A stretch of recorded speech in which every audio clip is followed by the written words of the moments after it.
কিছুক্ষণ সহির দৃষ্টিতে তাকিয়ে থাকার পর অনিমার মস্তিষ্ক ওকে ধীরে ধীরে জানান দিল যে ওর চোখের সামনে ওর বাবার মৃতদেহ ঝুলছে। তখনই ধীরে ধীরে নিঃশ্বাস ভারী হয়ে উঠল ওর। আব্বু! জোরে চিৎকার করে উঠল অনিমা। অনিমার আওয়াজ শুনে মিস্টার রঞ্জিত পেছনে ঘুরে তাকালো। অনিমার একদৃষ্টিতে ঝুলন্ত লাশটার দিকে তাকিয়ে আছে, ওর শরীর অসাড় হয়ে উঠছে। বাইরে জোরে বজ্রপাত হচ্ছে, আকাশে মেঘেদের মধ্যে তাণ্ডব চলছে আর অনিমার মনেও, ওর কিশোরী মন এত বড় ধাক্কা নেওয়ার জন্যে মোটেই তৈরি ছিল না। মিস্টার রঞ্জিত এগিয়ে এসে বাঁকা হেসে বললেন, এই তাহলে ওর মেয়ে? অনিমার হাত ধরে রাখা লোকটা বলল, জি স্যার, পালানোর চেষ্টা করছিল, ভাগ্যিস আমরা পেছনের দিনটায় ছিলাম। পালিয়ে আর যেত কোথায়? আমাদের কাছ থেকে পালানো এত সহজ নয়। ওদের মধ্যে একজন বলে উঠল, স্যার মেরে দেই একে? রঞ্জিত চৌধুরী দৃঢ় কণ্ঠে বললেন, না এখানে না। তাহলে সবাই বুঝে যাবে এটা মার্ডার। এখান থেকে নিয়ে যেতে হবে ওকে। মার্ডার শব্দটা শুনেই অনিমার মাথায় আবারও ধাক্কা লাগলো। ওর মস্তিষ্ক আবারও ওকে বলছে ওর সামনে ওর আব্বুর লাশ ঝুলছে, ওর আব্বুর। ওর আব্বু আর নেই। ও উঠে ওর হাসান কোতালের দিকে যেতে চাইল, কিন্তু ওই লোকটা ওর হাত ছাড়ল না। অনিমা কাঁদতে কাঁদতে বলল, আব্বু হো, আব্বুর কষ্ট হচ্ছে, প্লিজ নামিয়ে দিন আব্বুকে, আব্বু মরে যাবে। মিস্টার রঞ্জিত অনিমার কাছে এসে বলল, তোমার আব্বুর কোনো কষ্ট হচ্ছে না, আর মরেও যাবে না, কারণ তোমার আব্বু মরেই গেছে, দেখো ভালো করে। অনিমা হাত ছাড়ানোর চেষ্টা করতে করতে বলল, মিথ্যে বলছেন আপনারা, কিচ্ছু হয়নি আমার আব্বুর। আপনি মিথ্যে বলছেন, ছাড়ুন আমাকে প্লিজ। মিস্টার রঞ্জিত দুঃখ পাওয়ার ভান করে বলল, আহারে, খুব কষ্ট লাগে এই দৃশ্য দেখলে, কিন্তু আমরা কি করব? এই সব লোকেরা বুঝতেই চায় না। এতবার বললাম থেমে যান, থেমে যান, কিন্তু এরা শোনেই না। ওনার এই একরকমই নিজের প্রাণটা তো দিলই, আর বাচ্চা মেয়েটাকেও এখন ভুগতে হবে। অনিমা এবার চিৎকার করে কাঁদতে কাঁদতে বলল, প্লিজ আমাকে যেতে দিন আব্বুর কাছে, প্লিজ। মিস্টার রঞ্জিত অনিমার মাথায় হাত বুলিয়ে বলল, চিন্তা করো না মা, তোমাকে তোমার আব্বুর কাছে পাঠানোরই ব্যবস্থা করছি আমরা, চলো। অনিমা চিৎকার করে কাঁদতে কাঁদতে বলল, ছাড়ুন আমাকে, আব্বু হো। এবার রঞ্জিত চৌধুরীর ধমক দিয়ে বললেন, ওই চুপ, ঘ্যান ঘ্যান করেই যাচ্ছে তখন থেকে। এটাকে নিয়ে বাইরে চল। আর দুজন এখানের ধস্তাধস্তি আর বাকি প্রমাণগুলো মিটিয়ে তারপর আয়। এরপর ওই লোকগুলো অনিমাকে টেনে নিয়ে যেতে নিলেই অনিমা বলল, না আমি আমার আব্বুকে ছেড়ে যাব না, আমাকে ছাড়ুন প্লিজ। কিন্তু অনিমার কোনো কথা না শুনেই ওকে নিয়ে বাইরে চলে এলো। বাইরে বৃষ্টি আর বজ্রপাত থামার নামই নিচ্ছে না। অনিমা মাথায় এসব কোনো চিন্তা নেই যে ওর সাথে কি হতে চলেছে, ওর মাথায় শুধু চলছে যে ওর আব্বুকে ও ভেতরে রেখে এসছে। আর সেই জন্যেই সমানে চিৎকার করে কেঁদে চলেছে ও। মিস্টার রঞ্জিত এবার ওনার ছেলেগুলোকে উদ্দেশ্য করে বললেন, একে গোডাউনে নিয়ে যা, যা খুশি কর, কিন্তু কাল সকালে যেন ও বেঁচে না থাকে। অনেক কিছু জেনে গেছে ও, তাই ওকে বাঁচিয়ে রাখা যাবে না। ওরা সম্মতি জানিয়ে অনিমাকে টেনে গাড়িতে তুলল। অনিমার কান্নাকাটি, আকুতিমিনতি কোনো কিছুই ওর ওপর এফেক্ট ফেলল না। বেশি চিৎকার চেঁচামেচি করছিল বলে ওর হাত মুখ বেঁধে দিল। অনিমা নিঃশব্দে চোখের জল ফেলছে। নিজের চোখের সামনে নিজের বাবার মৃত্যু দেখার পর সন্তানের মানসিক পরিস্থিতি ধারণা করাও অসম্ভব। এই মুহূর্তে ছটফট করার মতো মানসিক শক্তি নেই অনিমার মধ্যে। ওকে গোডাউনে নিয়ে এক কর্নারে ধাক্কা দিয়ে ফেলে দিল। অনিমা একটু গুটিয়ে বসে অসহায়ভাবে তাকিয়ে রইল লোকগুলোর দিকে। ও ভাবতেও পারছে না এদের মনে কি চলছে। ওদের মধ্যে একজন বলল, বহুত দিন পর এরকম জিনিস পেলাম ভাই, এত পুরো অ্যাটম বোম। আরেকজন সাই দিয়ে বলল, সত্যি ভাই, আজ রাতে ফুলটু মাস্তি হবে। এদের কথার ধরন শুনেই অনিমা খুব ভালো করেই বুঝতে পারছে ওর সাথে কি হতে চলেছে, কিন্তু ওর মধ্যে কোনো অনুভূতি কাজ করছে না। ওর চোখের সামনে শুধু ওর আব্বুর মুখটাই ভেসে উঠছে। ওর আব্বু আর নেই, এই কথাটাই ওর মস্তিষ্কে বারবার বাড়ি মারছে। ওর মস্তিষ্ক আর এই চাপ সহ্য করে উঠতে পারল না। ধীরে ধীরে নেতিয়ে পড়তে শুরু করলো আর এক পর্যায়ে অজ্ঞান হয়ে গেল। অনিমাকে মাটিতে ওইভাবে লুটিয়ে পড়তে দেখে ওদের মধ্যে একজন বলল, আরে এত অজ্ঞান হয়ে গেল। আরেকজন ভ্রু কুঁচকে অনিমাকে তুলে দেয়ালে হেলান দিয়ে শুইয়ে দিয়ে বলল, যা বাকেটে করে পানি নিয়ে আয়, দেখি কতক্ষণ অজ্ঞান থাকে। লোকটা যেই পানি আনতে যাবে তার আগেই গাড়ির হর্নের আওয়াজ পেল। ওরা অবাক হয়ে বলল, এখন আবার কে এলো? হঠাৎ ওদের মধ্যেই একজন এসে হাঁফাতে হাঁফাতে বলল, রিক স্যার এসছে। এটা শুনেই ওরা সবাই ছুটল গেটের দিকে। গিয়ে দেখে রিক আসছে। ওদের একজন রিকের দিকে এগিয়ে গিয়ে বলল, আরে স্যার আপনি এখানে? রিকের ওদের সবাইকে এক জায়গায় দেখে ভ্রু কুঁচকে বলল, কি ব্যাপার, সব এক জায়গায় যে? আজ আবার কোনো মেয়েকে তুলে নিয়ে এসছিস নাকি? লোকটা মাথা নিচু করে বলল, না আসলে রঞ্জিত স্যার একটা মেয়েকে মারতে বলেছে তাই। স্যার মেয়েটা কিন্তু সেই আপনি চাইলে। রিক রাগী চোখে তাকাতেই লোকটা থেমে গেল। রিক শক্ত গলায় বলল, আমার এসব ফালতু ইন্টারেস্ট নেই। হোয়াটেভার দুটো ড্রাগসের বস্তা বের করে রাখো, সকালে ক্লায়েন্ট আসবে। লোকটা ভীত হয়ে হকচকিয়ে বলল, জি স্যার। বলেই ওরা বস্তা বার করতে চলে গেল। রিক হেঁটে হেঁটে গোডাউনটা দেখতে লাগলো। দেখতে দেখতে হঠাৎ অনিমাকে দেখলো। মেয়েটার পেছনে সাইড দেখা যাচ্ছে। রিক বুঝলো এই সেই মেয়ে। ও ইগনোর করে যেতে নিয়েও থেমে গেল। কেন জানিনা মেয়েটাকে পেছনে থেকে দেখেই ওর মেয়েটার মুখ দেখার ইচ্ছে হলো। ও নিজের অজান্তেই ধীর পায়ে মেয়েটার দিকে এগিয়ে গেল। মেয়েটার সামনে গিয়ে দেখে মেয়েটার ভেজা চুলগুলো ওর মুখের ওপর পড়ে আছে। রিক এক হাঁটু ভেঙে মেয়েটার সামনে বসে ওর মুখের চুলগুলো সরাতে গিয়েও থেমে গেল। ও ভাবছে কি করছে ও এগুলো? কেন করছে? পাগল টাগল হয়ে গেল নাকি? এসব ভেবে উঠে যেতে নিয়েও আবার তাকালো মেয়েটার দিকে। মুখটাই তো দেখবে, এতে ক্ষতি কি? এসব চিন্তা করে ও আলতো হাতে মেয়েটার মুখের ওপর থেকে চুলগুলো সরিয়ে দিল। আর মেয়েটার মুখ দেখার সাথে সাথেই ওর চোখ শহির হয়ে গেল। এক দৃষ্টিতে তাকিয়ে আছে অনিমার দিকে। অনিমার সারা মুখে বিন্দু বিন্দু পান জমে আছে। ওর হালকা গোলাপি ভেজা ঠোঁটগুলো ঠান্ডায় কাঁপছে। বড় বড় চোখের পাপড়িতে পানি জমে আছে। চুল বেয়ে বেয়ে পানি পড়ছে। হালকা কেঁপে কেঁপে উঠছে ও। রিক মুগ্ধ দৃষ্টিতে দেখছে মেয়েটাকে। এতটা মায়ামাখানো কোনো মুখ হতে পারে? ওর চোখ সরাতেই ইচ্ছে করছে না। কিছুক্ষণ পর ওই লোকগুলোর মধ্যে দুইজন এসে এই দৃশ্য দেখে থেমে গেল। দুজনে দুজনের মুখ চাওয়াচাওয়ি করে বলল, কিরে ভাই স্যার এর আবার কি হলো? আরেকজন দাঁত কেলিয়ে বলল, দেখ হয়তো আজ রাতের জন্যে নিয়ে যাওয়ার শখ হয়েছে।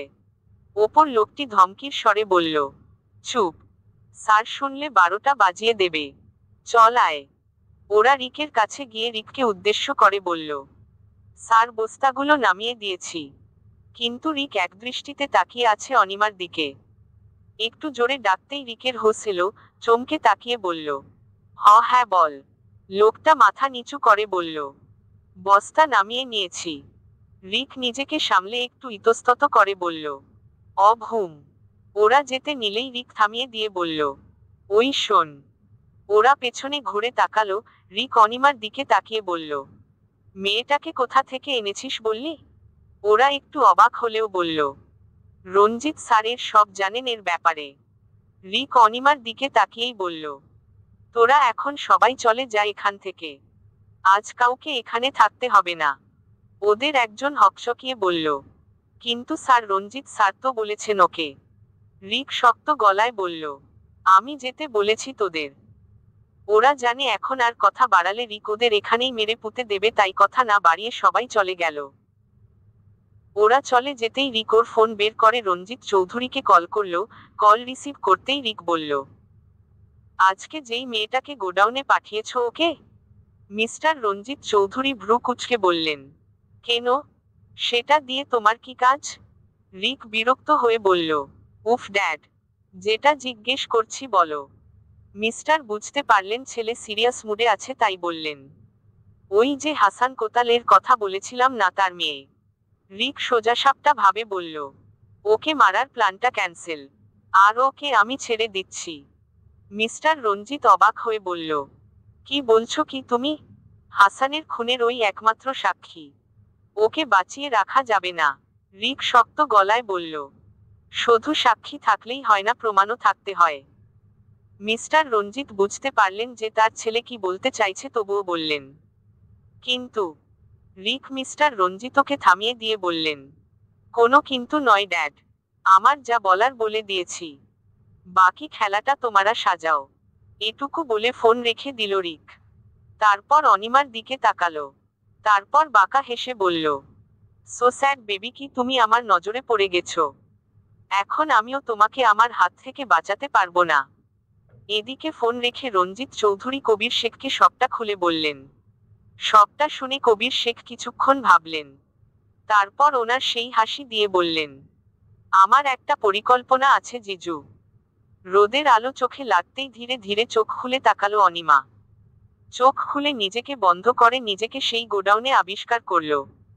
মাথা চেপে ধরে উঠে বসতেই ওর কালকে রাতের সব কথা মনে পড়ল। আর ওর আব্বুর কথা মনে পড়তেই কেঁদে দিল ও। ওকে এখানে তো মেরে ফেলতে এনেছিল, তাহলে ছেড়ে দিল কেন? আর ওরাই বা কোথায়? এসব ভাবার মানসিকতা নেই এখন অনিমার। হঠাৎ কিছু মনে হতেই ও দেয়াল ধরে উঠে দাঁড়ালো।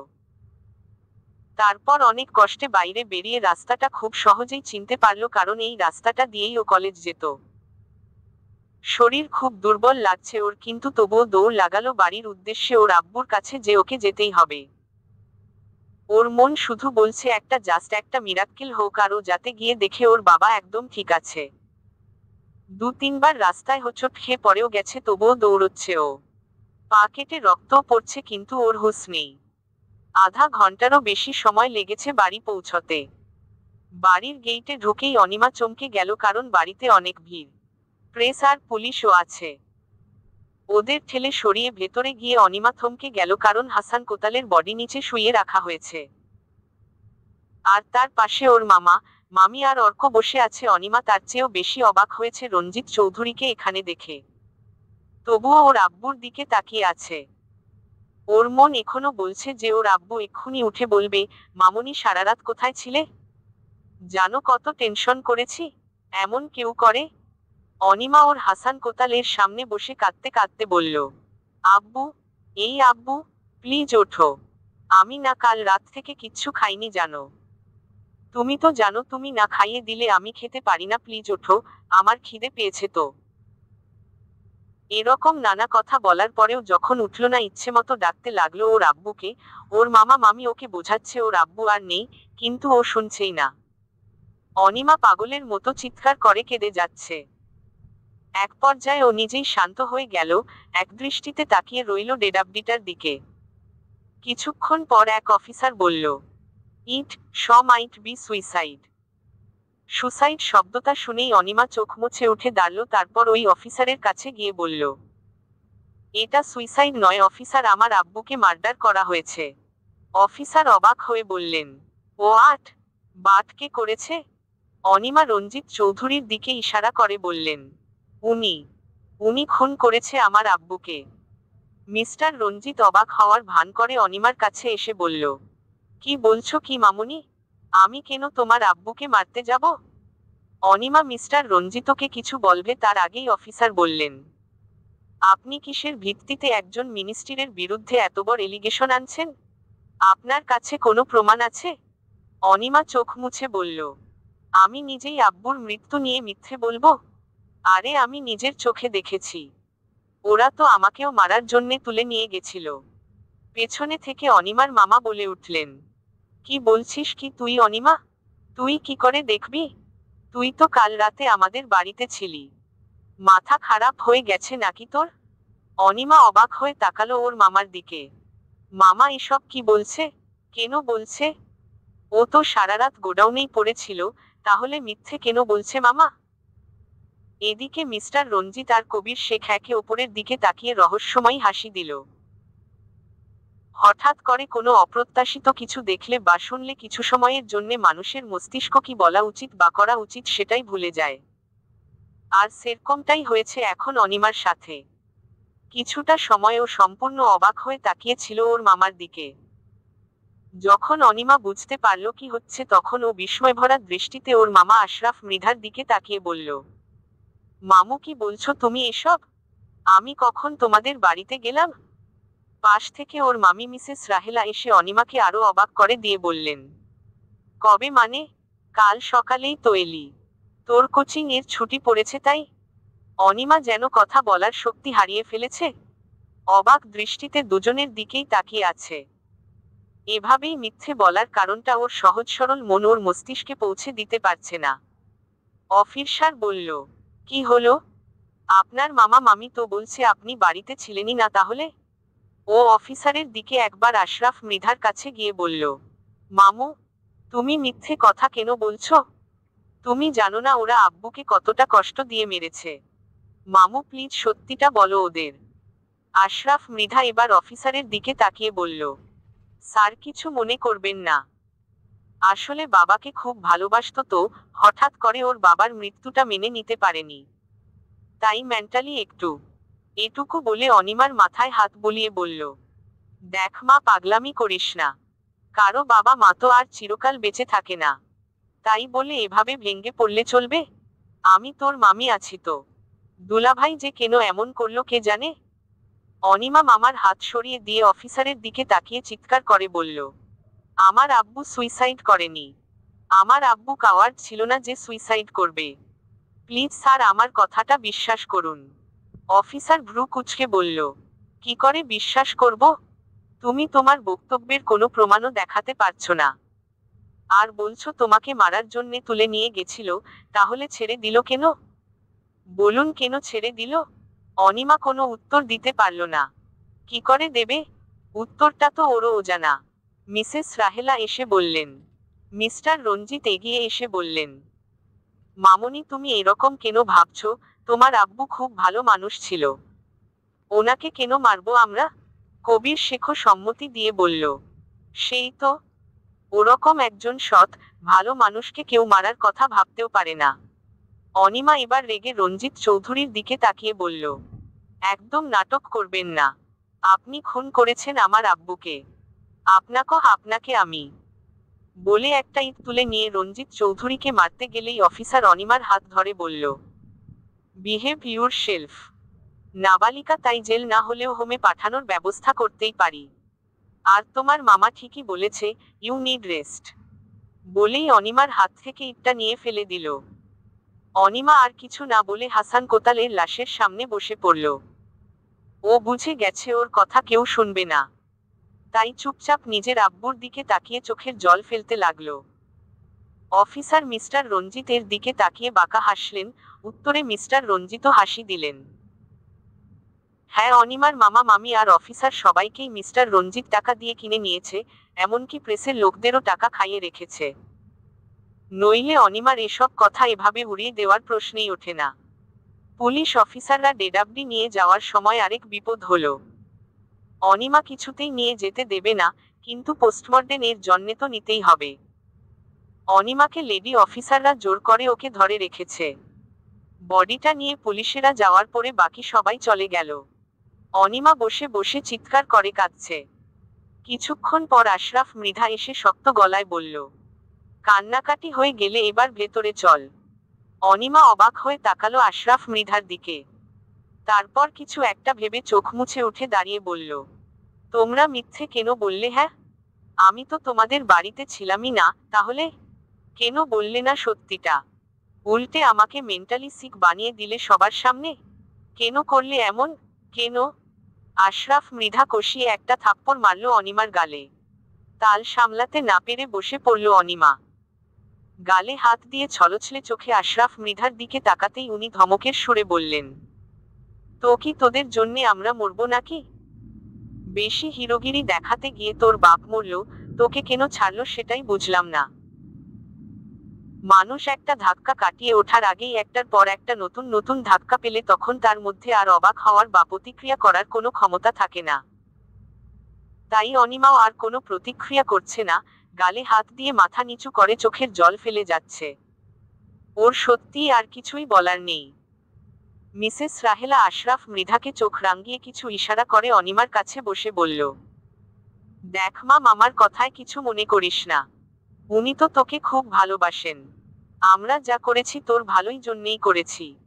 আশরাফ মৃধাও এসে বলল, হ্যাঁ মা, দেখ আমরা সত্যিটা বললেও কোনো লাভ হতো না, বরং আরো বিপদ বাড়তো তাই না? অনিমা কিছু না বলে চুপচাপ উঠে ওর রুমে গিয়ে দরজা বন্ধ করে বালিশে মুখ গুজে কাঁদতে লাগলো। ও কিছুটা হলেও আন্দাজ করতে পেরেছে যে ওর কান্নার দিন সবে শুরু হয়েছে। ও নিজের মনকে কিছুতেই মানাতে পারছে না যে ওর আব্বু আর নেই। কাল অবধি যেই মানুষটা ওকে যত্ন করে নিজের বুকে আটকে রেখেছে সেই মানুষটা আর নেই। গত পরশু রাতেও ও ওর আব্বুর বুকে মাথা রেখে ঘুমিয়েছিল, আর আজ নেই ওর আব্বু। কেন এরকম হলো? সোফায় গম্ভীর মুখ করে বসে আছে রঞ্জিত চৌধুরী। রিকের আসার অপেক্ষায় করছে। মেয়েটাকে মারতে কেন দিল না ও? ওনার ছেলের হঠাৎ ওরকম করার কারণটা বোধগম্য হয়নি তার। ছেলের এই কাজে খুশিও নন উনি। এর মধ্যেই রিক ঘড়ি ঠিক করতে করতে এসে রঞ্জিত চৌধুরীকে উদ্দেশ্য করে বলল, কিছু বলবে?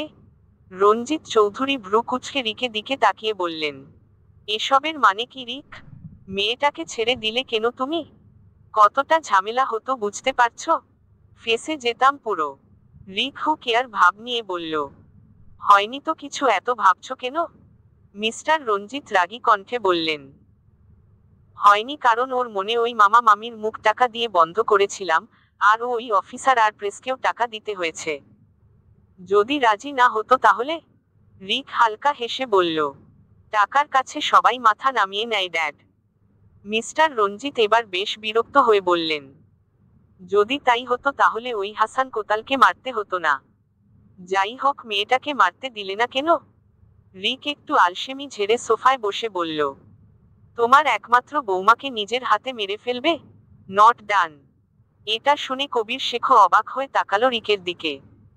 মিস্টার রঞ্জিত তো আকাশ থেকেই টুপ করে মাটিতে পড়লেন এমন অবস্থা। উনি অবাক হয়ে বললেন, কি সব বলছো? বৌমা মানে? রিক সহজভাবে বলল, মানে খুব সিম্পল ড্যাড, আমি ওকেই বিয়ে করছি। মিস্টার রঞ্জিত যেন অবাকের শেষ পর্যায়ে গেছে, উনি সোফা থেকে উঠে দাঁড়িয়ে বলল, পাগল হয়ে গেছো? কি সব বলে চলেছ?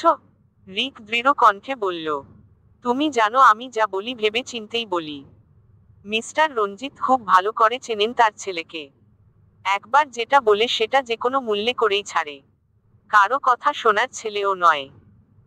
তাই এখন ওনার ছেলেকে বিগড়ে দেওয়া মানে লাভের লাভ কিছুই হবে না, উল্টে ঘরে অশান্তি হবে। তাই ভ্রু কুঁচকে বললেন, কিন্তু কালকে তো তোমার ফ্লাইট। তুমি এখানে ছুটিতে এসছো সেটা কি ভুলে গেছো? রিক গ্লাসে পানি ঢালতে ঢালতে বলল, না ভুলিনি, আর এটাও ভুলিনি যে 2 বছর পর আমি ফিরেও আসছি। মিস্টার রঞ্জিত গম্ভীর মুখ করে বসে রইলেন। কবির শেখও চুপ করে আছে। কিছুক্ষণ নীরবতার পর রিক বলল, বাট 2 বছর পর এসে যাতে ওকে আমি সম্পূর্ণ সুরক্ষিত দেখতে পাই। Otherwise you know better. Mister Ranjit আর কবির শেখ দুজনেই তাকালো রিকের দিকে। রিক সেদিকে পাত্তা না দিয়ে কিচেনের দিকে তাকিয়ে চেঁচিয়ে বলল, মমো আমার কফিটা রুমে পাঠিয়ে দাও। বলেই ও উঠে চলে গেল। মিস্টার রঞ্জিত গম্ভীর মুখ করে বসে আছে। কবির শেখ তার দিকে তাকিয়ে বলল, চিন্তা করছেন কেন জিজু? ওই পুচকি মেয়ে কি বা করবে? রিক বাবা যদি ওকে নিয়ে খুশি থাকে তো থাক। মিস্টার রঞ্জিত চোখের ইশারায় সম্মতি জানালো। আর কবির শেখ আপন মনেই কিছু একটা আওড়ে নিয়ে বাঁকা হাসি দিলেন। যেই হাসি সত্যিই অনেক বড় রহস্য। অনিমা ওর মামার বাসায় জানালার কাছে বসে মনমরা হয়ে বসে আছে। 2 দিন আগে হাসান কোতালের লাশ দাফন করা হয়েছে। ও ওর আব্বুকে আর কখনো দেখতে পাবে না এটা ভাবতেই ওর বুকের ভেতর ভার হয়ে আসছে, চোখ দিয়ে ধীর গতিতে জল গড়িয়ে পড়ছে। এদিকে আশরাফ মৃধা সোফায় বসে চা খেতে খেতে টিভি দেখছেন। মিসেস রাহেলা রাগে গোজগোজ করে এসে ওনার পাশে বসে বললেন, নিজের ভাগ্নিকে এখানে এনে রাখলে ও বসিয়ে বসিয়ে খাওয়াবে কে? মহারানী তো রুম থেকে বেরোনোর নামও নেয় না, শুধু পায়ের ওপর পা তুলে বসে খাচ্ছে। আশরাফ মৃধা ভ্রু কুঁচকে টিভির দিকে তাকিয়েই বললেন, ওকে সাধে রাখিনি এখানে আমি। তোমার মতো হাঁটুর নিচে বুদ্ধি নিয়ে ঘুরি না আমি। খুব ভেবে চিন্তেই ওকে এখানে রেখেছি আমি। হাসানের সব প্রপার্টি, ব্যাংক ব্যালেন্স সব ওর নামে। এগুলো হাতছাড়া করে দেব? মিসেস রাহেলা একটু চিন্তিত কণ্ঠে বলল, কিন্তু তোমার ভাগ্নি এসব দেবে আমাদের? আশরাফ মৃধা বাঁকা হেসে বললেন, দিতে হবে না, এমনিতেই আমাদের হয়ে যাবে। মিসেস রাহেলা অবাক হয়ে বললেন, কিন্তু কি করে? আশরাফ মৃধা টিভি থেকে চোখ সরিয়ে স্ত্রীর দিকে তাকিয়ে হেসে বললেন, যদি অর্কর সাথে ওর বিয়ে দেওয়া হয় তাহলে? মিসেস রাহেলা ব্যাপারটা বুঝতে পেরে মুচকি হাসলেন, পরে কিছু একটা ভেবে বললেন, কিন্তু ও রাজি হব? আশরাফ মৃধা হেসে বললেন, ও হবে না, ওর ঘাড় রাজি হবে। আর শোনো, কটা দিন যাক, তারপর ওকে আর এত তোষামোদ করার দরকার নেই। বয়স কম আছে, এখন থেকেই দমিয়ে রাখতে হবে। কি বলছি বুঝতে পেরেছ? রাহেলা বেগম উঠে দাঁড়িয়ে বললেন, ও নিয়ে ভেবো না। ওকে কি করে টাইট দিয়ে রাখতে হয় সেটা খুব ভালো করেই জানি আমি। এটুকু বলে উনি কিচেনে চলে গেলেন নিজের কাজে। এভাবে কয়েকটা দিন কেটে গেল। প্রথম কয়েকদিন কিছু না বললেও এরপর থেকেই ধীরে ধীরে অনিমার ওপর অত্যাচার করা শুরু করলেন ওনারা। একটা দুটো করে করে এক পর্যায়ে বাড়ির সব কাজ ওকে দিয়ে করানো শুরু করলো ওর রাহেলা বেগম। প্রথমে বকাবকি করলেও পরে গায়ে হাত তোলাও শুরু করলো। প্রথম 18 বছরের একটা মেয়ে যে সদ্য বাবা হারা হয়েছে, এতগুলো মানসিক আঘাত পেয়েছে, তার পক্ষে নিজের হয়ে প্রতিবাদ করার মতো ক্ষমতা বা ইচ্ছা কোনোটাই ছিল না। আর কাজ করা নিয়ে ওর তেমন কোনো আপত্তি ছিল না। ওর মতে ওর মামির কাজই তো করে দিচ্ছে, সমস্যা কি? কিন্তু কারণে অকারণেই ওর মামি ওর গায়ে হাত তুলতো, আর মামা দেখেও না দেখার ভান করত। আর তার চেয়েও বড় সমস্যা ছিল ওর মামাতো ভাই অর্ক। কারণ সুযোগ পেলেই ও অনিমার সাথে বাজে ব্যবহার করত, খারাপভাবে ছোঁয়ার চেষ্টা করত। প্রথমে চুপ থাকলেও এক পর্যায়ে বাধ্য হয়ে মামা মামির কাছে সবটা বলেছিল ও, কিন্তু তার উত্তরে ওর কপালে জুটেছিল চড় আর নিজেরই চরিত্র নিয়ে বাজে কথা। সেদিনের পর আর কিচ্ছু বলেনি ও। ওর খারাপ লাগতো কিন্তু কিছুই করার ছিল না ওর। রাতের অন্ধকারে বালিশে মুখ চেপে কাঁদা ছাড়া। একদিন অনিমা সকালে উঠে বই পড়ছিল। হঠাৎ রুমে ওর মামি এসে বলল, কি নবাবজাদি, এভাবে পায়ের ওপর পা তুলে বসে থাকলে চলবে? কিছু কাজও তো করতে পারিস। ওর বাপ ও বলিহারি নিজে মরে মেয়েটাকে আমাদের ঘাড়ে জুটিয়ে দিয়ে গেছে। অনিমা মাথা নিচু করে নিচু কণ্ঠে বলল, প্লিজ মামি, আব্বুকে নিয়ে কিছু বলো না। কি করতে হবে বলো, আমি করে দিচ্ছি। মিসেস রাহেলা বেগম এসে ওর হাত মুছড়ে ধরে বলল, আমার মুখে মুখে কথা বলিস? এত সাহস তোর?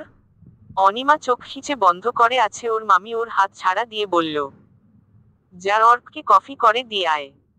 অনিমা অসহায়ভাবে তাবে তাকালো ওর মামির দিকে। ওই ছেলেটার রুমে যেতে হবে ভাবলেই গা শিউল ওঠে ওর। কিন্তু ও জানে ওর মামিকে এসব বলে লাভের লাভ এটাই যে গালে আরো দুটো থাপ্পড় পড়বে। তাই চুপচাপ চলে গেল কিচেনে। কফি করে মনের সাথে অনেকক্ষণ যুদ্ধ করে তারপর অর্কর রুমে ঢুকলো ও। অর্ক খাটে হেলান দিয়ে বসে আছে। অনিমাকে দেখেই একটা বাঁকা হাসি দিল ও।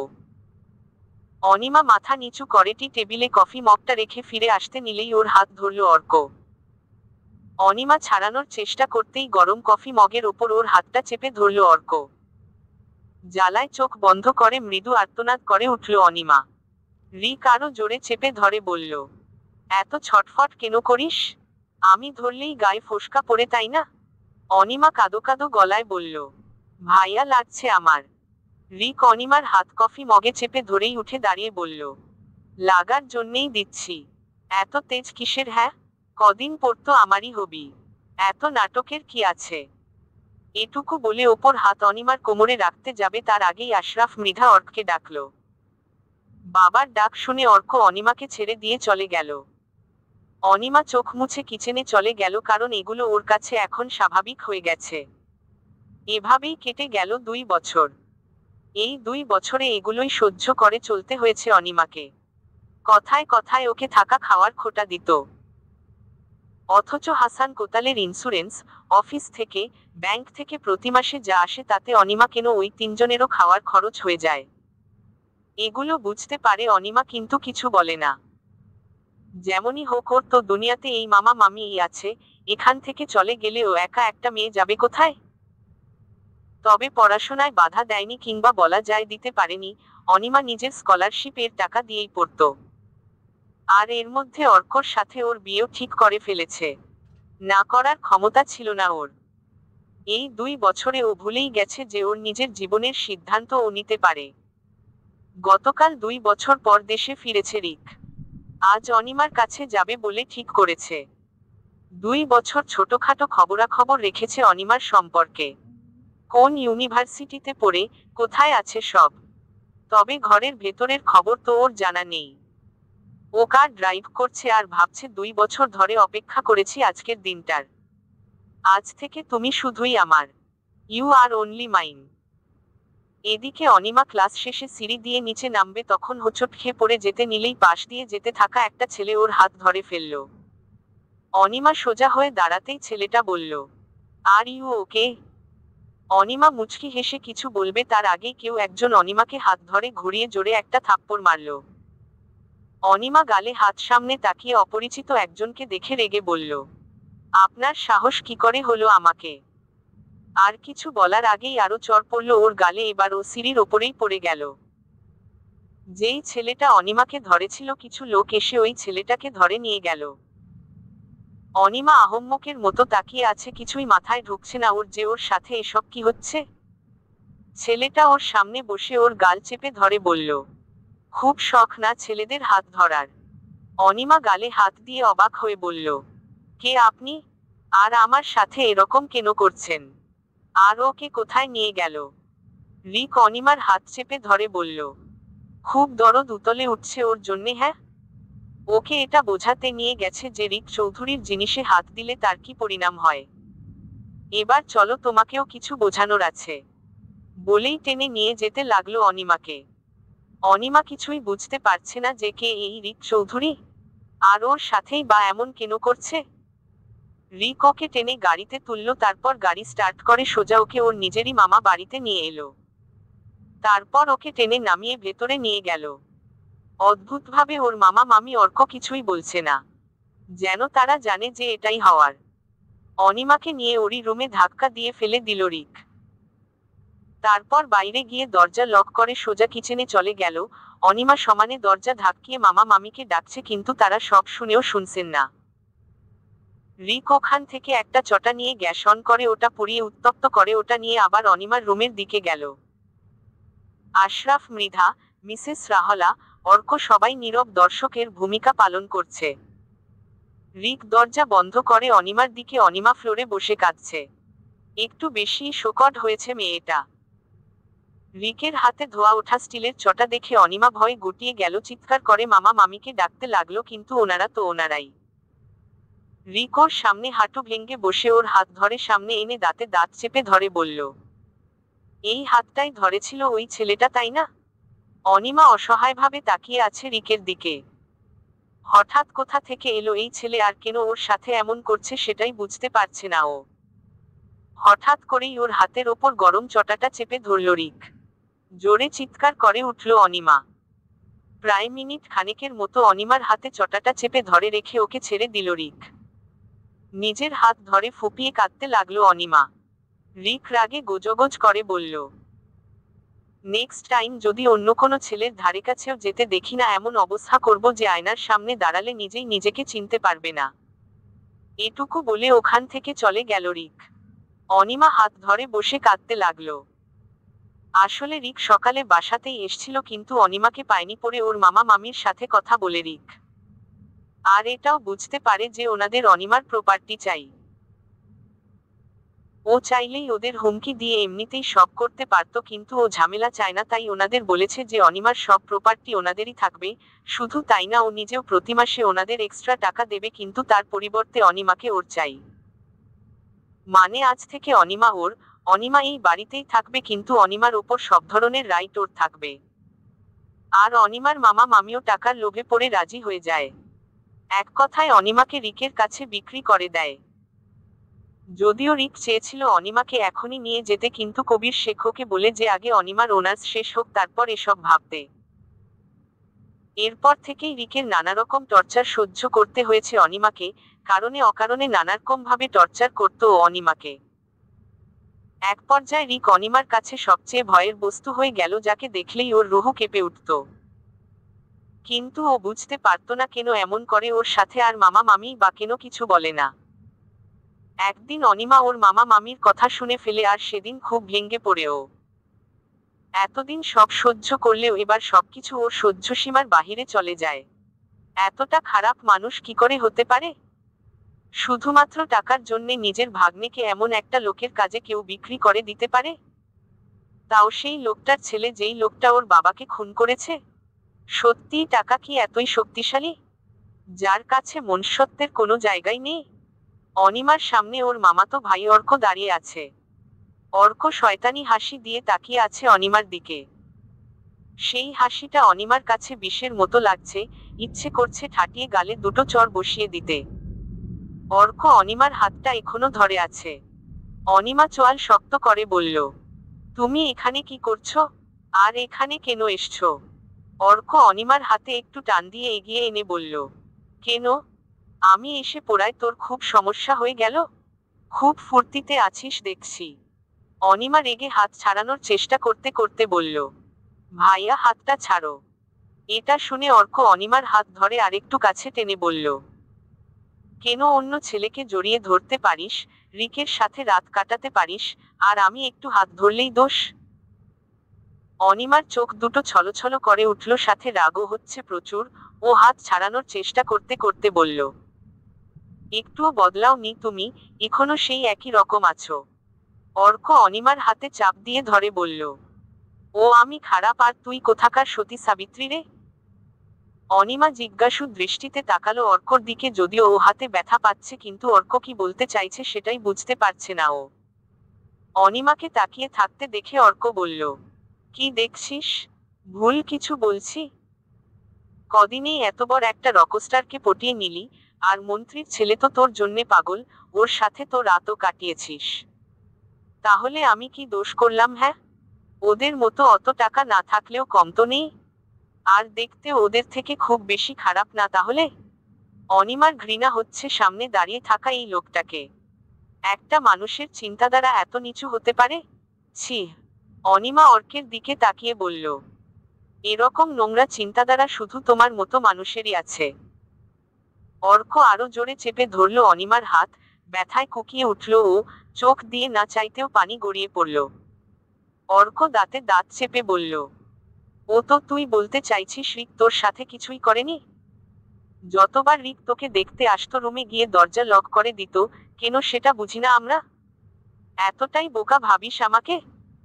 একেই হাতে ব্যথা পাচ্ছে, তার উপর অর্কর এসব কথা শুনে অনিমা নিজেকে সামলাতে পারছে না, তাই কেঁদে দিয়ে বলল, তুমি নিজে যেমন সবাইকে ঠিক সেরকম ভাবো তাই না?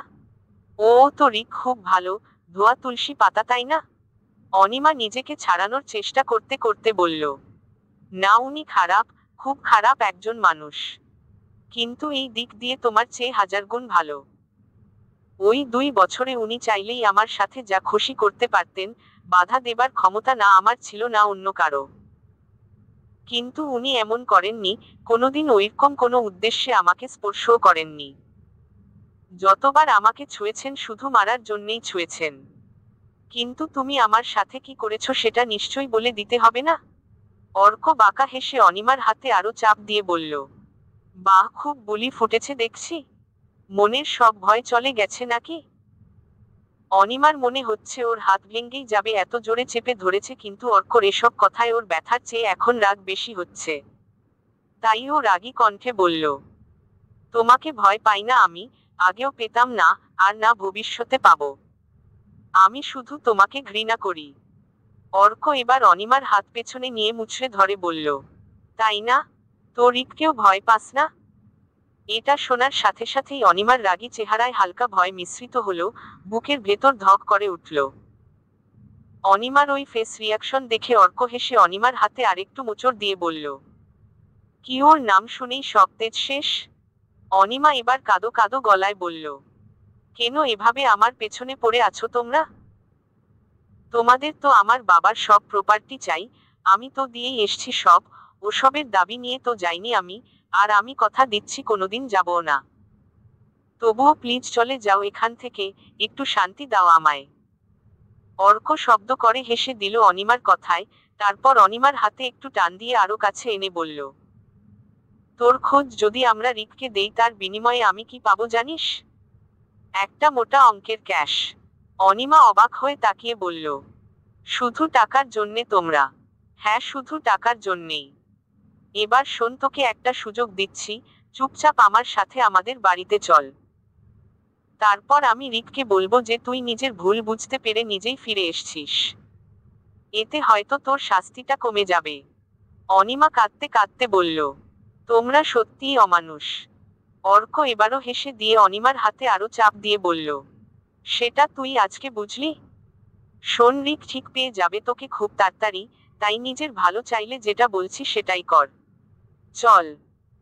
এবার হাতের ব্যথাটা অসহনীয় হয়ে উঠছে অনিমার, তাই হাত ছাড়ানোর চেষ্টা করতে করতে বলল, আমি যাব না। ওকে ফাইন, আমিও দেখছি তুই কি করে থাকিস। ইচ্ছে তো করছে এখনই তুলে নিয়ে যাই, কিন্তু এটা পাবলিক প্লেস, তাই সেটা করতে পারবো না। তবে দেখে নেব তোকে। এটুকু বলে অনিমার হাতটা ঝাড়া দিয়ে ছেড়ে দিয়ে ওখান থেকে চলে গেল অর্ক। আর অনিমা হাত ধরে ওখানেই বসে কাঁদতে লাগলো। হাতের দিকে তাকিয়ে দেখলো গভীর দাগ হয়ে আছে হাতে। কাঁদতে কাঁদতে হিচকি উঠে গেছে ওর। অনেকক্ষণ কেঁদে তারপর উঠে নিজেকে স্বাভাবিক করে চোখে মুখে পানি দিয়ে চলে গেল ওদের কাছে। তারপরেই তিরোর গাড়িতেই বাড়ি চলে আসে ও। ফোনের আওয়াজে নিজের কল্পনা থেকে বেরিয়ে এলো অনিমা। কান্না থামিয়ে ফোনের স্ক্রিনে তাকিয়ে দেখে অরুমিতার ফোন। নিজেকে স্বাভাবিক করে ফোনটা রিসিভ করে কিছু বলবে তার আগেই অরুমিতা বলল, অনি, আজকের নিউজ পেপার পড়েছিস? না রে, সারাদিন তো তোদের সাথেই ছিলাম, বার্থডের ঝামেলাতে পড়া হয়নি। কেন? পেপারে তোর আর এডির ছবি বেরিয়েছে। অনিমা যেন আকাশ থেকে পড়ল, অবাক হয়ে বলল, ও আট! হ্যাঁ রে, আমিও তো জানতাম না, সারাদিন তোর বার্থডে নিয়ে বিজি ছিলাম, তাই জানতে পারিনি। তুই দেখ। অনিমা কাঁপা কাঁপা গলায় বলল, আচ্ছা, রাখছি।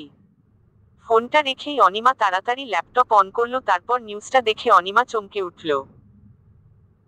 ল্যাপটপের মনিটরের দিকে তাকিয়ে এক হাতে মুখ চেপে ধরল ও। কালকে এতই খুশি ছিল যে জার্নালিস্ট এসছে, তার ফল কি হতে পারে ওর মাথাতেই আসেনি। ও তো আদ্রিয়ানকে নিয়ে ব্যস্ত ছিল, এসব মাথাতেও আসেনি ওর। ল্যাপটপটা অফ করে দুই হাতে মাথা চেপে ধরল, কিছুক্ষণ চুপ করে থেকে শব্দ করে কেঁদে দিল, কাঁদতে কাঁদতে বলল, এবার ও ঠিক পেয়ে যাবে আমাকে। না, আমি যাব না, কোথাও যাব না আমি। আমি যেতে চাই না ওখানে, প্লিজ। আচ্ছা, ওখানে তো আদ্রিয়ানেরও ছবি আছে, আদ্রিয়ানের কোনো ক্ষতি করে দেবে না তো রিক? ওর জন্যে আদ্রিয়ান বিপদে পড়বে না তো? এসব ভেবেই ফুপিয়ে ফুপিয়ে কাঁদতে শুরু করলো। ওর মাথায় শুধু একটা চিন্তাই চলছে, কি করবে ও? কোথায় যাবে? কার কাছে যাবে? কে বাঁচাবে ওকে? এসব ভাবতে ভাবতেই আবারও ফোন বেজে উঠল। পাশে রাখা ফোনটার স্ক্রিনে তাকিয়ে দেখলো আদ্রিয়ান ফোন করেছে। চোখ মুছে কয়েকটা শ্বাস নিয়ে স্বাভাবিক হয়ে ফোনটা রিসিভ করে বলল, হ্যালো। হাই। কি খবর? আমাকে ভুলেই গেছো মনে হয়। সেই রেস্টুরেন্ট থেকে বেরোলাম, একটু খোঁজও নিলে না আর? অনিমা নিজের গলাটা যথেষ্ট স্বাভাবিক রেখে বলল, না, আসলে এমনি। আদ্রিয়ানের কেন জানি মনে হচ্ছে অনিমা ঠিক নেই, তাই একটু চিন্তিত কণ্ঠে বলল, কি হয়েছে অনি? Are you okay? অনিমার খুব কান্না পাচ্ছে। ওর এখন ইচ্ছে করছে আদ্রিয়ানকে জড়িয়ে ধরে ইচ্ছে মতো কাঁদতে। ওকে বলতে ইচ্ছে করছে, নট ওকে আদ্রিয়ান, ভালো নেই আমি। পারছি না আমি আর এসব সহ্য করতে। প্লিজ আমাকে এসবের দূরে কোথাও নিয়ে যান। কিন্তু অনিমা তার কিছুই করতে বা বলতে পারছে না। অনেক কষ্টে নিজের কান্না আটকে বলল, হা, ওকে। আদ্রিয়ান সন্দেহ মিশ্রিত কণ্ঠে বলল, আর ইউ সিউর? হ্যাঁ। কোনো কারণে তুমি ওই নিউজটার জন্যে আপসেট নও তো? দেখো, ওগুলো সিরিয়াসলি নিও না, কিচ্ছু হবে না। না, সেসব কিছু না। অনিমা বুঝতে পারছে যে এখন বেশিক্ষণ আদ্রিয়ানের সাথে কথা বললে ও ওর আবেগকে নিয়ন্ত্রণ করতে পারবে না, তাই বলল, আমার খুব ঘুম পাচ্ছে, রাখছি হ্যাঁ। আদ্রিয়ান ভ্রু কুঁচকে ফেলল। কিছু তো গন্ডগোল আছে সেটা বুঝতে পারছে ও, তবুও বলল, শোনো। অনিমা ফোন রাখতেই নিচ্ছিল, আদ্রিয়ানের আওয়াজ পেয়ে ফোনটা আবার কানে তুলে বলল, হুম। কালকে আমি তোমার ফ্ল্যাটের সামনে থেকে তোমাকে অফিসে ড্রপ করে দেব। না না, তার দরকার নেই, আমি যেতে পারবো। আদ্রিয়ান গম্ভীর মুখে বলল, আমি জিজ্ঞেস করিনি তোমায়, জানিয়ে দিলাম। কিন্তু কাল আমি আসছি তোমায় নিতে, দ্যাটস ফাইনাল। অনিমা আর কিছু বলার আগেই আদ্রিয়ান ফোন কেটে দিল। অনিমা খাটে হেলান দিয়ে ভাবছে, কি করবে এবার থেকে, তো চাইলেই দুদিনে চলে যেতে পারবে না। আর তাছাড়াও কতদিনই বা পালাবে ও? আর ওদিকে আদ্রিয়ান ভাবছে কিছু তো চলছে অনিমার মনে, ও ভালো নেই, কিছু তো আছে যেটা ও গোপন করছে, কিন্তু সেটা কি? ওকেই এবার দেখতে হবে ব্যাপারটা। মিস্টার রঞ্জিত আর কবির শেখ সবে বাসায় ফিরল, হঠাৎই মিস্টার রঞ্জিতের মোবাইল বেজে উঠল। ভ্রু কুঁচকে ফোনটা রিসিভ করে বলল, হ্যাঁ বলো। রিক গম্ভীর কণ্ঠে বলল, এখানকার সব কাজ শেষ, কালকে আসতে পারবো তো আমি? মিস্টার রঞ্জিত ঘরে ঢুকতে ঢুকতে বলল, কাজ শেষ হয়ে গেলে আর থাকবে কেন? বাই বলেই ফোনটা রেখে দিল রিক। তারপর রাগে গোজগোজ করে বলল, আমি আসছি, কালকেই আসছি। বার্থডে সেলিব্রেট করার, অন্য ছেলেকে হাগ করার খুব শখ তাই না? তোমার সব শখ এবার আমি মেটাবো। আর মিস্টার আদ্রিয়ান আবরার জোহাইয়ের, আমার জিনিসে হাত দেবার যেই দুঃসাহস তুমি করেছো তার দাম তোমাকে নিজের প্রাণ দিয়ে চোকাতে হবে। আমি নিজের হাতে মারবো তোমাকে, নিজের হাতে। এদিকে ফোন কেটে মিস্টার রঞ্জিত কবির শেখকে বললেন, কালকে রিক আসছে। কবির শেখ চিন্তিত কণ্ঠে বললেন, জিজু ও এবার এসে কিন্তু একটা খুনখারাপি করবেই। আপনাকে একটু চোখ কান খোলা রাখতে হবে। মিস্টার রঞ্জিত হেসে বললেন, সেই ব্যবস্থা আমি করে ফেলেছি। যদি রিক ওই রকস্টারকে খুন করে তো কেউ লাশও খুঁজে পাবে না। কবির শেখ ফোন চাপতে চাপতে বললেন, আর আদ্রিয়ানকে কারা কারা মারতে চায় তার একটা লিস্টও আমি বানিয়েছি। কাউকে একটা ফাঁসিয়ে দেব। মিস্টার রঞ্জিত আর কবির শেখ দুজনেই দুজনের দিকে তাকিয়ে হাসলেন। অনিমা 5 মিনিট ধরে নিচে দাঁড়িয়ে আছে আদ্রিয়ানের আসার জন্যে, কিন্তু ওর মনে কালকে ঘটা ঘটনাগুলোই মাথায় আসছে। এসব ভাবতেই ভাবতেই আদ্রিয়ান চলে এলো। আদ্রিয়ান নেমে গাড়ির দরজা খুলে দিল, অনিমা চুপচাপ উঠে বসলো। আদ্রিয়ানও ড্রাইভিং সিটে বসে গাড়ি স্টার্ট করলো। আদ্রিয়ান অনিমা দুজনেই চুপ করে আছে। আদ্রিয়ানের নীরবতা অনিমাকে একটু অবাক করছে। বেশ কিছুক্ষণ পর আদ্রিয়ান গাড়ি থামিয়ে দিল। অনিমা অবাক হয়ে বলল, কি হলো, এখানে থামালেন কেন? আদ্রিয়ান অনিমার দিকে তাকিয়ে ভ্রু কুঁচকে বলল, তোমার কি হয়েছে সেটা বলো। অনিমা একটু ঘাবড়ে গেল, কোনোমতে নিজেকে সামলে বলল, কি হবে? কিছুই হয়নি। বাদ তুমি। আর কিছু বলার আগেই আদ্রিয়ানের চোখ পড়ল অনিমার হাতের দিকে। আদ্রিয়ান অনিমার হাতটা সামনে এনে ভ্রু কুঁচকে বলল, হাতে কি হয়েছে? অনিমা হাতের দিকে তাকিয়ে দেখল দাগ হয়ে আছে। কালকে অর্ক এতই জোরে চেপে ধরেছিল যে এমন দাগ তৈরি হয়েছে, নখও গেঁথে গেছে দুটো। কিন্তু আদ্রিয়ানকে কি করে বলবে এসব? অনিমাকে চুপ থাকতে দেখে আদ্রিয়ান বলল, কি হলো বলো। অনিমা মাথা নিচু করে বলল, ব্যথা পেয়েছি। আদ্রিয়ান গম্ভীর কণ্ঠে বলল, কিভাবে?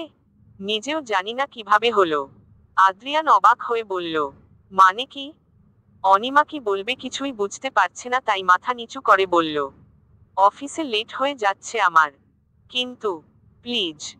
আদ্রিয়ান আর কিছু না বলে গাড়ি স্টার্ট করলো। ও খুব ভালোই বুঝতে পেরেছে অনিমা কিছু আড়াল করছে, কিন্তু এখন এসব জিজ্ঞেস করে লাভ হবে না সেটাও বুঝতে পারছে। আদ্রিয়ান ভাবছে ওর অফিস শেষে নিরিবিলি কথা বলতে হবে ওর সাথে। অফিসে এসে অনিমা অরুমিতা বা তিরোর সাথে কথা না বলেই ডেস্কে কাজে বসে পড়ল। অরুমিতা আর তীব্র বেশ অবাক হলো, আজ যেন আবার সেই অনিমাকে দেখছে ওরা। কিন্তু হঠাৎ কি হলো মেয়েটার? কালকে রেস্টুরেন্টে ওয়াশরুম যাবার আগে অবধিত কত খুশি ছিল ও, আজ কি হলো? ওরা অনিমাকে কিছু বলবে তার আগেই অনিমার ডাক পড়ল বসের কেবিন। অনিমা একটা দীর্ঘশ্বাস নিয়ে উঠে চলে গেল ওর বসের কেবিনের দিকে। অরুমিতা আর তীব্র ওর যাওয়ার দিকে তাকিয়ে আছে। অনিমা কেবিনের দরজার সামনে গিয়ে বলল, may I come in sir? এসো। অনিমা ভেতরে গিয়ে দাঁড়াতেই ওর বস আনোয়ার হোসেন বলল, সিঙ্গার এডি তোমার বার্থডে সেলিব্রেট করেছে?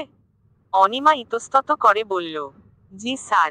আনোয়ার হোসেন বলল, তার মানে উনি তোমার বয়ফ্রেন্ড? অনিমা অবাক হয়ে গেল এই কথায়, অবাক হয়েই বলল, সরি স্যার, বাট একটা ছেলে একটা মেয়ের বার্থডে সেলিব্রেট করা মানেই তারা বয়ফ্রেন্ড গার্লফ্রেন্ড হবে তার কোনো মানে নেই। ওরা বন্ধুও হতে পারে। আনোয়ার হোসেন হেসে বললেন, আমি জানি সেটা। কিন্তু ধরো যদি এটাকেই ব্রেকিং নিউজ বানানো হয় যে তোমরা একে অপরকে ডেট করছো, এন্ড প্রমাণ হিসেবে তোমার স্বীকারোক্তি থাকে, নিউজটা কত চলবে ভেবেছ? অনিমা অবাক হয়ে বলল, মানে? মানে তো বুঝেই গেছো। দেখো এই নিউজটার জন্যে টাকাও পাবে তুমি, তুমি নিজে আর্টিকেল লিখবে সেই টাকাও পাবে আর আমাদের কোম্পানিরও লাভ, তাই না? অনিমার যেন অবাকের শেষ পর্যায়ে চলে গেল। সমাজটা এমন কেন? মানুষরাই বা এমন কেন? সবাই আমাদের মানুষ বলে, কিন্তু মানবিকতা কোথায়? কিসের ভিত্তিতে আমরা মানুষ? যেখানে নিজের স্বার্থের জন্য অন্য কারো চরম ক্ষতি করতেও দুবার ভাবছে না। হিংস্র পশুর চেয়ে কোন দিক দিয়ে কম আমরা?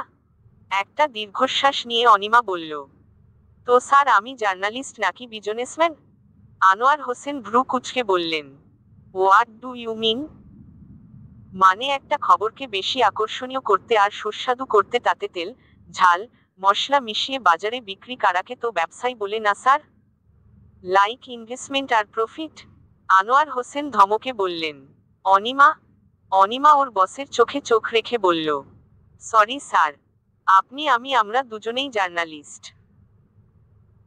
একজন জার্নালিস্টের কাজ সঠিক তথ্যগুলো সকলের মাঝে পৌঁছে দেওয়া, সকলকে সত্যের খোঁজ দেওয়া, মিথ্যা ফাঁস করে দেওয়া, সমাজের ভদ্র মুখোশ পরা নরপশুগুলোকে সবার সামনে তুলে ধরা। এগুলোই জার্নালিসম স্যার, সত্যের জন্যে লড়াই করাই আসল জার্নালিসম। কিন্তু আমরা কি করছি? কোনো সেলিব্রিটির বাচ্চা জন্মানোর খবর, কোথায় কোন সেলিব্রিটি ডিনারে গেল, কার সাথে গেল, হানিমুনে কোথায় গেল, বার্থডে পার্টিতে কি হলো, এগুলো প্রচার করি যদি খবর রসালো না হয় নিজেরা একটু রস মাখিয়ে নেই। আর সমাজের মুখশোধারী কিটগুলোকে তেল দিয়ে যাই যেন তারা নিউজ কোম্পানির জন্যে মোটা অঙ্ক ডোনেট করে। এটা কি সত্যিই জার্নালিসম স্যার নাকি বিজনেস? আপনি যদি কোনো নিউজের ইনভেস্টের বিনিময়ে প্রফিটের জন্যে মিথ্যা বা অর্ধ সত্যগুলোকে সবার মাঝে ছড়িয়ে দিতে চান, then I am very sorry to say sir আপনার একজন জার্নালিস্ট নয় বিজনেসম্যান হওয়া উচিত ছিল। আনোয়ার হোসেন মাথা নিচু করে আছেন। অনিমা কিছু না বলে বেরিয়ে গেল কেবিন থেকে। মাথায় আগুন জ্বলছে ওর। কি পেয়েছে কি এরা জার্নালিসমকে ব্যবসা বানিয়ে রেখেছে? এদের জন্যে অনেকেই খবরের কাগজে দেখানো নিউজ বিশ্বাস করতে চায় না, জাস্ট এদের মতো জার্নালিস্টদের জন্যে। গাড়িতে মাথা নিচু করে বসে আছে অনিমা। আর আদ্রিয়ান চুপ করে তীক্ষ্ণ দৃষ্টিতে দেখে চলেছে ওকে। অনিমার ব্রেক টাইমে ওর অফিসে ঢুকে সবার সামনেই হাত ধরে টেনে নিয়ে এসছে ওকে। মেয়েটার চুপ থাকা সহ্য হচ্ছে না ওর আর। আদ্রিয়ান এবার ধমকের সুরে বলল, আমি অনেকক্ষণ যাবৎ তোমাকে কিছু জিজ্ঞেস করছি, উত্তর দাও। অনিমা নিচু কণ্ঠে বলল, আমি তো বলেছি আমার কিচ্ছু হয়নি, আমি ঠিক আছি। আদ্রিয়ান অনিমার হাত ধরে নিজের দিকে ঘুরিয়ে বলল, দেখো, don't want to be over smart, okay? এ কদিনে খুব ভালো করে চিনেছি আমি তোমাকে। কিছু তো হয়েছে সেটা আমি নিশ্চিত, কিন্তু সেটা কি? অনিমা আদ্রিয়ানের দিকে তাকিয়ে একটু হাসার চেষ্টা করে বলল, আপনি ভুল ভাবছেন। আসলে দুদিন ধরে আব্বুর কথা একটু মনে পড়ছে, তাই আর কি। আদ্রিয়ান চোখ ছোট ছোট করে অনিমার দিকে তাকিয়ে বলল, I say don't want to be over smart. Anima এবার মাথা নিচু করে বসে আছে। আদ্রিয়ান একটা ছোট্ট শ্বাস ছেড়ে বলল, শোনো, আজ রাতে আমার শো আছে, তাই ফোন সাইলেন্ট থাকবে, দরকার হলে একটা মিস কল দিয়ে রেখো, আমি ব্যাক করব। অনিমা মাথা নেড়ে গাড়ি থেকে নামতে গেলেই আদ্রিয়ান ওর হাত ধরে বলল, কিছু বললে না, খুব ভালো কথা, কিন্তু এরপর যদি তোমার কোনো ক্ষতি বা বিপদ হয়, I will not spare you, mind it. এটুকু বলে হাত ছেড়ে দিল আদ্রিয়ান। অনিমা নামতেই ও গাড়ি স্টার্ট করে চলে গেল। আর অনিমা অসহায় দৃষ্টিতে তাকিয়ে রইল ওর যাওয়ার দিকে। আর মনে মনে বলল, আই এম সরি আদ্রিয়ান, কিন্তু আমাকে এটা করতেই হলো আপনার ভালোর জন্যে। এদিকে রিকের ফার্মহাউজে বসে ভাঙা হাত নিয়ে রিকের আসার অপেক্ষা করছে অর্ক।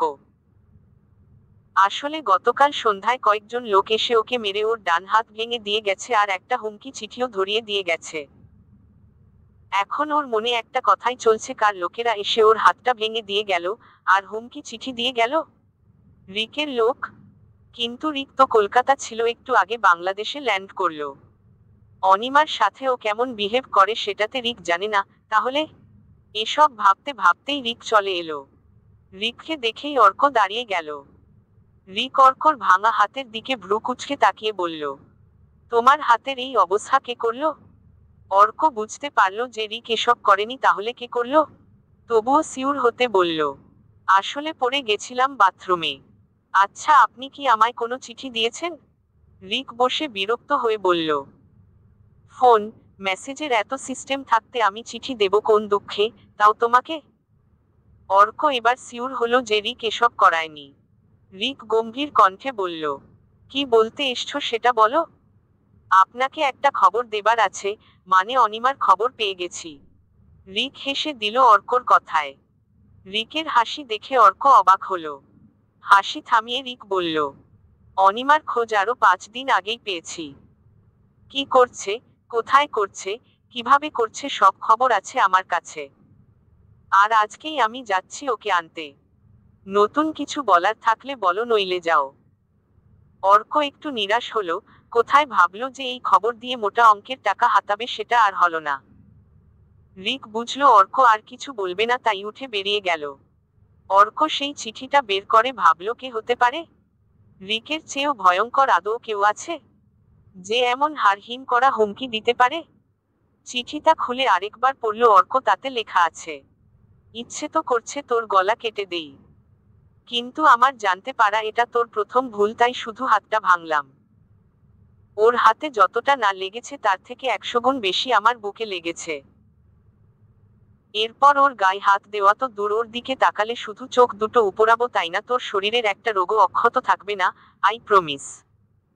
লেখাটা পড়ে বর্ষর একটা ঢোক গিল অর্ক। আর ভাবতে লাগলো, কে এই অজ্ঞাত ভয়ঙ্কর ব্যক্তি। অনিমা ডেস্কে গিয়ে বসতে না বসতেই তীব্র বলল, কিরে কি হয়েছে? ভাইয়া তোকে এভাবে টেনে নিয়ে গেল কেন? অনিমা একটা শ্বাস নিয়ে বলল, আমার কি হয়েছে সেটা জানতে? অরুমিতা হতাশ কণ্ঠে বলল, সেটা তো আমরাও জানতে চাইছি। কি হয়েছে তোর? হঠাৎই তীব্র কিছু একটা ভেবে বলল, এই 1 মিনিট, পেপারে তোর ছবি ছেপেছে, তার মানে রিক তোর খোঁজ পেয়ে যাবে বা গেছে। এই জন্যেই তুই এত আপসেট? সিট আগে কেন মাথায় আসেনি? অনিমা ছলছলে চোখে ওদের দিকে তাকিয়ে বলল, কালকে অর্ক ভাইয়াও এসছিল। অরুমিতা অবাক হয়ে অনিমার দিকে তাকিয়ে বলল, কি ওই জানোয়ারটা, মানে তোর মামাতো ভাই এসছিল? এই জন্যেই তোর চোখ মুখ এমন ছিল? তীব্র ডেস্কে একটা পাঞ্চ মেরে বলল, এরা কি চায়টা কি? একটা মেয়ের জীবনকে নরক বানিয়ে রেখেছে। অরুমিতা অনিমার কাঁধে হাত রেখে বলল, এই দিকে বলেছিস কিছু? অনিমা মাথা নাড়ল। অরুমিতা রেগে গিয়ে বলল, সমস্যা কি তোর বলতো? কি শুরু করেছিস তুই? ওনাকে সবটা বললেও তো উনি কিছু একটা করতে পারবেন, এভাবে চুপ করে থাকার মানে কি? কি পেয়েছিস কি তুই? কেন করছিস এসব? অনিমা এবার চেঁচিয়ে বলে উঠল, কারণ আমার খুব শখ হয়েছে ওই রিকের কাছে যাওয়ার, দিনরাত ওর টার্চার সহ্য করার। সেই জন্যেই করছি এসব। হয়েছে? বলেই কেঁদে দিল অনিমা। তীব্র উঠে গিয়ে ওকে এক হাতে জড়িয়ে ধরল। অনিমা কাঁদতে কাঁদতেই বলল, হতে পারিনি আমি এতটা স্বার্থপর। কারণ আমি চিনি আদ্রিয়ানকে। এসব শুনলে ও চুপ থাকবে না। রঞ্জিত চৌধুরী, রিক চৌধুরীর সাথে লড়তে নেমে যাবে। ঢাল হয়ে দাঁড়াবে আমার সামনে। কিন্তু আমি তো জানি ওই রঞ্জিত চৌধুরীরা কত ভয়ঙ্কর, কতটা নৃশংস। আদ্রিয়ান ওদের মতো ক্রিমিনাল নয়, আর না এসব খুনখারাপিতে থাকে। তাহলে কি করে লড়বে ওদের সাথে? যদি রিক আমাকে ধরেও নেয় তো আমি ওকে বুঝিয়ে দেব যে আদ্রিয়ানের সাথে আমার তেমন কিছুই নেই। ওকে যাতে কিছু না করে, তার বিনিময়ে যদি আমায় সারা জীবন রিকের কাছে থাকতে হয় থাকবো আমি। তাহলে রিক ঠিক শুনবে আমার কথা, এটুকু জানি আমি। কিন্তু আদ্রিয়ান নিজে এসবে জড়ালে ওকে ছাড়বে না ওরা। আমি নিজের চোখে আমার আব্বুর মৃত্যু দেখেছি, আদ্রিয়ানের মৃত্যু দেখতে পারবো না। পারবো না আমি। বলেই আরো জোরে কাঁদতে লাগলো। এবার অরুমিতাও এসে জড়িয়ে ধরল ওকে। এই রকম একটা মেয়েকে কেউ এত কষ্ট কি করে দিতে পারে সেটাই ভেবে পাচ্ছে না অরুমিতা আর তীব্র। রাতে অনিমা ফ্ল্যাটে এসে দরজা খুলতে গিয়ে দেখলো দরজাটা খোলা, এতে বেশ অনেকটাই অবাক হলো ও। ও তো দরজাটা তালা লাগিয়ে গেছিল, খুলল কে? অনিমার আস্তে করে দরজাটা খুলে ভেতরে ঢুকলো। লাইট অফ, তাই সব অন্ধকার। ভেতরে ঢোকার পর কয়েক কদম এগোতেই দরজাটা বাইরে থেকে বন্ধ হয়ে গেল। অনিমা চমকে পেছনে তাকালো, তাড়াতাড়ি দরজার কাছে গিয়ে দেখলো দরজাটা বন্ধ। ভয়ে ওর আত্মা শুকিয়ে আসছে। কে? দরজাটা কে বন্ধ করলো? ও দরজা ধাক্কাতে ধাক্কাতে বলল, হ্যালো, দরজাটা কে বন্ধ করলেন? দেখুন এটা ভালো হচ্ছে না কিন্তু। খুলুন দরজা। আজব তো এসব, কেমন মজা। দরজা খুলুন। কিন্তু কারো কোনো সাড়া না পেয়ে ভয় পেয়ে গেল ও। কে এমন করলো? হঠাৎ করেই রুমে লাইট জ্বলে উঠল। অনিমা পেছনে ঘোরার আগেই কেউ বলে উঠল, কেমন আছো বেবি? কণ্ঠটা শোনার সাথে সাথেই অনিমা শিউরে উঠল। ওর শরীরের রক্ত যেন হিম হয়ে আসছে। পেছনে তাকিয়ে দেখার মতো সাহস হচ্ছে না ওর। ও এসে গেছে? এখানে পৌঁছে গেছে ও? না, নিশ্চয়ই কোনো স্বপ্ন দেখছে ও। এটা হতেই পারে না। এক্ষুনি ওর স্বপ্ন ভেঙে যাবে। কিন্তু এই স্বপ্ন ভাঙছে না কেন? ও আর পারছে না এই স্বপ্ন সহ্য করতে। এসব ভাবতে ভাবতেই পেছনে থেকে আবার আওয়াজ এলো, কি হলো, আমার মুখটা কি এতই বাজে যে পেছনে ঘুরে দেখতেও চাইছো না? অনিমা হালকা কেঁপে উঠল। তারপর ভয়ে ভয়ে পেছনে তাকালো। আর পেছনে তাকিয়েই অনিমা চমকে গেল। কারণ রিক সিঙ্গেল সোফায় পায়ের ওপর পা তুলে বসে আছে। ওর মুখে বাঁকা হাসি। অনিমার হাত পা কাঁপতে শুরু করলো। ওর পুরো শরীর যেন জমে গেছে। নড়ার সামান্য শক্তিও পাচ্ছেনি এই মুহূর্তে ওর। 3 বছর পর আবার এই লোকটার সম্মুখীন হলো ও। রিক আস্তে করে উঠে এগোতে লাগলো অনিমার দিকে। অনিমা নিজের অজান্তেই পিছিয়ে যাচ্ছে ধীরে ধীরে। রিক অনিমার দিকে এগোতে এগোতে বলল, তুমি পিছিয়ে যাচ্ছ কেন? কতদিন পর দেখা হলো আমাদের, কোথায় ভালো মন্দ জিজ্ঞেস করবে তা না। রিকের এই ঠান্ডা গলা অনিমার কাছে খুব ভয়ঙ্কর লাগছে। ওর শ্বাস আটকে যাচ্ছে। মনে হচ্ছে কেউ ওর শ্বাসনালী কেটে দিয়েছে। ও কয়েক কদম পিছিয়েই ছুটে দরজার কাছে গিয়ে দরজা খোলার চেষ্টা করতে লাগলো আর চেঁচাতে শুরু করলো। রিক হাত ভাঁজ করে দেখছে অনিমাকে। অনিমার এই প্যানিক হয়ে যাওয়াটা বেশ এনজয় করছে ও। মেয়েটা এখনো একই রকম ভয় পায় ওকে। আর ওর এই ভয় পাওয়াটা রিককে অদ্ভুত শান্তি দেয়। অনেকক্ষণ দরজা ধাক্কিয়ে কারো কোনো সাড়া না পেয়ে অনিমা আস্তে আস্তে পেছনে তাকালো। রিককে ওর দিকে এগিয়ে আসতে দেখে ও ভয়ে দরজার সাথে লেগে দাঁড়িয়ে রইল। রিক এসে অনিমার পাশ দিয়ে দরজায় হাত রেখে বলল, বাইরে আমার লোক দাঁড়িয়ে আছে, আমি বলার আগে ওরা দরজা খুলবে না। অনিমা অসহায় দৃষ্টিতে তাকালো রিকের দিকে। গলা দিয়ে কোনো আওয়াজ বের হচ্ছে না এখন। রিক মুখে হাসি রেখেই বলল, কি ভাবছো? কেন, তাই তো। আসলে তোমার সাথে অনেক কথা আছে আমার, কেউ যাতে ডিস্টার্ব করতে না পারে সেই জন্যেই এই অবস্থা। অনিমা এখনো ভীত চোখে তাকিয়ে আছে রিকের দিকে। রিকের এই শান্ত কণ্ঠের সাথে পরিচিত ও। এর আগে রিক যতবার ওর সাথে শান্ত কণ্ঠে কথা বলেছে, ঠিক তারপরেই ওর ওপর দিয়ে ভয়ঙ্কর কিছু গেছে। রিক অনিমাকে ধরতে গেলেই অনিমা রিককে ধাক্কা দিয়ে সরিয়ে দৌড়ে ওর রুমের দিকে যেতে নিল, কিন্তু তার আগেই রিক ওর হাত ধরে ফেলল। তারপর নিজের দিকে টেনে ওর 2 বাহু ধরে বলল, কি করছো বলো তো? আমি কোথায় তোমার সাথে ঠান্ডা মাথায় কথা বলতে চাইছি আর তুমি ছোটাছুটি করেই যাচ্ছ। অনিমা এবার ভয় কেঁদে দিল। ভয় নিজেকে রিকের কাছ থেকে সরিয়ে নিতে চাইছে কিন্তু রিক ছাড়ছে না। অনিমার কান্না দেখে রিক বলল, আরে বাবা, এভাবে ভয় কেন পাচ্ছ? আমি কি মেরেছি তোমাকে? আর ভয় পাওয়ার নাটক কেন করছো? তুমি তো এখন খুব সাহসী হয়ে গেছো, তাই না? আমাকে এখন আর তুমি ভয় পাও নাকি? আমার কাছ থেকে পালিয়েছো, দেখো কি সুন্দর করে চোখে কাজল দিয়েছো। নিজের বার্থডে সেলিব্রেট করছো, তাও অন্য ছেলের সাথে, তার উপর তাকে জড়িয়ে ধরছো। এটুকু হাসি মুখে বললেও এরপরেই রিকের চোয়াল শক্ত হয়ে গেল। চোখ লাল হয়ে উঠল। মুখে আবার সেই হিংস্রতা ফুটে উঠেছে। রিককে এভাবে দেখে অনিমা কেঁপে উঠল। রিক দাঁতে দাঁত চেপে বলল, যদি সত্যিই আমাকে ভয় পেতে এসব করতে পারতে, বলো পারতে। এটুকু বলে ওকে ধাক্কা দিয়ে সোফায় ফেলে দিল। অনিমা সোফার কর্নারে পেটে বাড়ি খেয়ে সোফায় পড়ল, যার ফলস্বরূপ পেটের সাইডে বেশ ব্যথা পেল ও। অনিমা পেট চেপে ধরে কান্নাজড়িত চোখে রিকের দিকে তাকালো। কিন্তু রিকের একটুও মায়া হলো না। রিক এসে অনিমার পাশ দিয়ে সোফার ওপর এক পা রেখে আরেক হাত দিয়ে ওর গাল চেপে ধরে বলল, খুব সাহস হয়ে গেছে তাই না? একবারও মাথায় আসেনি আমি জানতে পারলে কি করব? কে দিল এত সাহস ওই রকস্টার? অনিমা নিঃশব্দে চোখের পানি ফেলে যাচ্ছে, তবুও হিচকি উঠে গেছে ওর। রিক ওর গাল ছাড়তেই ও সোফার ওপর 2 পা উঠিয়ে একটু গুটিয়ে বসে অস্ফুট স্বরে বলল, প্লিজ ছেড়ে দিন আমাকে। রিক হেসে দিল অনিমার কথায়, তারপর অনিমার দিকে হালকা ঝুঁকে বলল, তোমাকে যদি ছাড়ারই হতো তাহলে 5 বছর আগেই ছেড়ে দিতাম। আমার নজর একবার যেই জিনিসের ওপর পড়ে সেটা আমি নিজের করেই ছাড়ি। আমি কোনো জিনিস নই। রিক ধমক দিয়ে বলল, ওই একদম মুখে মুখে কথা না ওকে। বেশি কথা বললে কথা বলার অবস্থাতেই রাখবো না তোমাকে। অনিমা বুঝতে পারছে রিকের হাত থেকে আজ ওর নিস্তার নেই। না হও যাবে না এই লোকটার সাথে, কিছুতেই না। ওকে যেভাবেই হোক বাঁচতেই হবে। অনিমা ওর শরীরের সব শক্তি দিয়ে রিককে ধাক্কা দিল। রিক ভাবতেও পারেনি অনিমা এই মুহূর্তে এটা করবে, প্রস্তুতি একেবারেই না থাকায় এই ধাক্কায় নিচে পড়ে গেল রিক। অনিমা দৌড়ে ওর রুমে গিয়ে দরজা লক করে দিল। দরজার দিকে তাকিয়ে পেছাতে পেছাতে খাটে ধপ করে বসে পড়ল, শব্দ করে কেঁদে দিল ও। এদিকে রিক উঠেই দরজা জোরে ধাক্কানো শুরু করলো। রিকের মেজাজ অতিরিক্ত মাত্রায় খারাপ হয়ে আছে। এই মেয়ের এত সাহস কি করে হয়? ওকে ধাক্কা মারে, তার উপর দরজাও লক করে রেখেছে। রিক রাগে গোজগোজ করে বলল, অনিমা দরজা খোলো। ভালো হচ্ছে না কিন্তু খোলো দরজা, খোলো, নইলে তোমার কপালে কি আছে তুমি কল্পনাও করতে পারবে না। Open the door. রিকের কথা আর দরজায় বাড়ি পড়ার আওয়াজে ভয় বারবার কেঁপে উঠছে অনিমা।